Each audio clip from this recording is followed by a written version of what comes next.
ходе различных международных контактов мы доводим позицию демократических сил Беларуси. Я думаю, очень важно, чтобы мы также информировали вас о том, что же мы говорим европейским партнерам. У меня было буквально 6-6,5 минут для того, чтобы представить позицию Народного антикризисного управления в ходе встречи, которая состоялась не так давно в Брюсселе, на которой присутствовали министры иностранных дел государств-членов Европейского Союза, председатели Европейского Совета и верховный представитель ЕС по вопросам внешней политики и безопасности. И вот текст моего выступления. Уважаемые дамы и господа, я живу в поселке Ждановичи, возле Минска, там, где проживает Ольга Золотарь, моя соседка. У нее 5 несовершеннолетних детей. В марте Ольгу задержали по абсурдным обвинениям и пытали.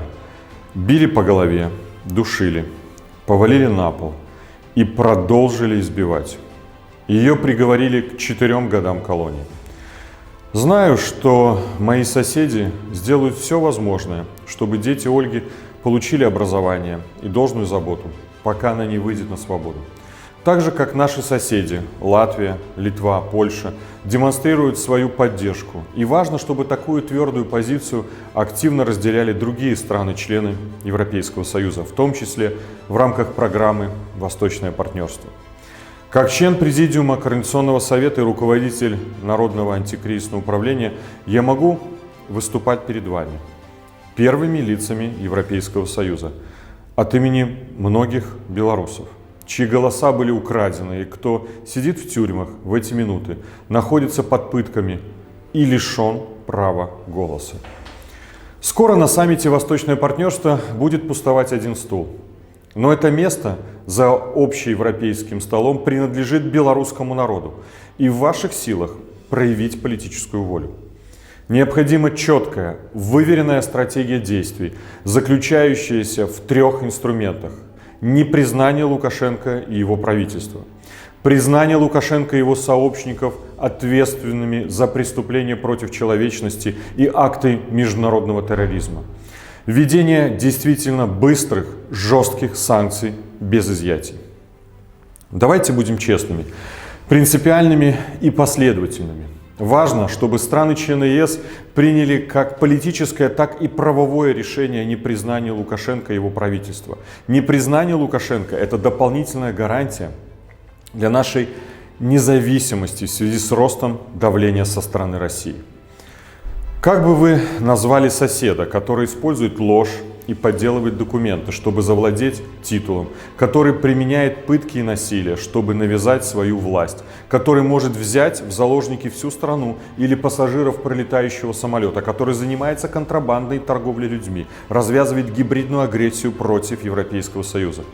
Мы уверены, что он и его приближенные виновны в преступлениях против человечности, в угоне пассажирского самолета, в организации кризиса мигрантов, в торговле людьми, в гибридной агрессии против Европейского Союза. Мы считаем банду Лукашенко международными преступниками и террористами. Именно это белорусы надеются услышать от вас и ваших коллег в значимой правовой форме. Растянутые по времени, применяемые с большим количеством изъятий, санкции не будут эффективными. Одновременно вводить секторальные санкции, а через 1,5 месяца выделять режиму $1 миллиард из средств Международного валютного фонда, заниматься самообманом. Вводить санкции и скупать нефтепродукты, лес, калийные удобрения, что приводит к росту экспорта в страны ЕС в этом году до 90%, все это называется отсутствием стратегии. Узурпатор планирует организовать в следующем году референдум, цель которого – легитимизировать самого себя.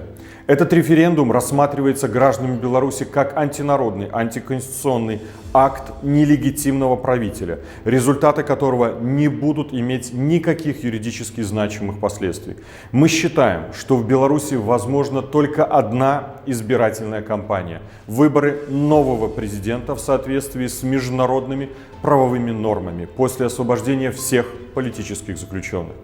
Важно с самого начала объявить недействительным проведение референдума. Режим уже открыл счетчик новых политзаключенных и репрессированных активистов Беларуси, еще не объявив плебисцит.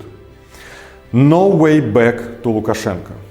Лукашенковская террористическая банда, оккупировавшая страну, зажатая в угол, стала угрозой для всего региона.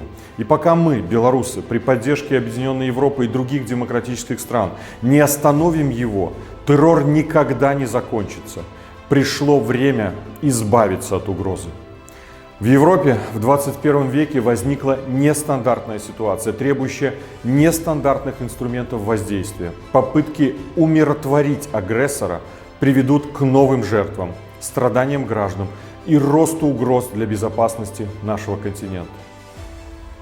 Это было 10 сентября 2020. Прага, МИД Чехии, переговоры с министром. Я, дипломат с более чем 20-летним стажем, убеждал коллегу, что время действовать. В одно мгновение тогда мне пришла мысль. Сегодня в тюрьме уже Виктор Бабарико, которого знаю больше 10 лет. Мария Колесникова, которую знаю меньше месяца. Николай Статкевич, с которым никогда не был знаком. И сотни белорусов. А я чудом сижу здесь и могу говорить с министром государства-члена ЕС.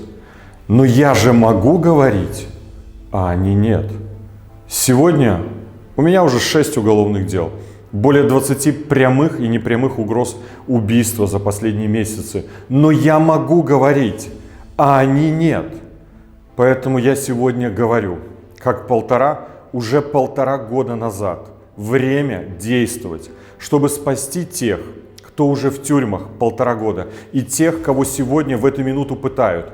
Время действовать. Весь свой интеллект и силу воли я отдам за то, чтобы прекратить это безумие в центре Европы в 21 веке.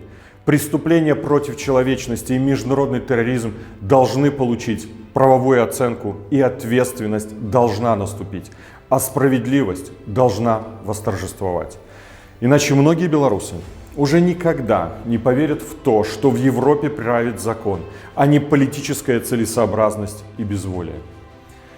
Весь регион нуждается в том, чтобы Беларусь была надежным партнером, и мы должны предпринять решительные действия.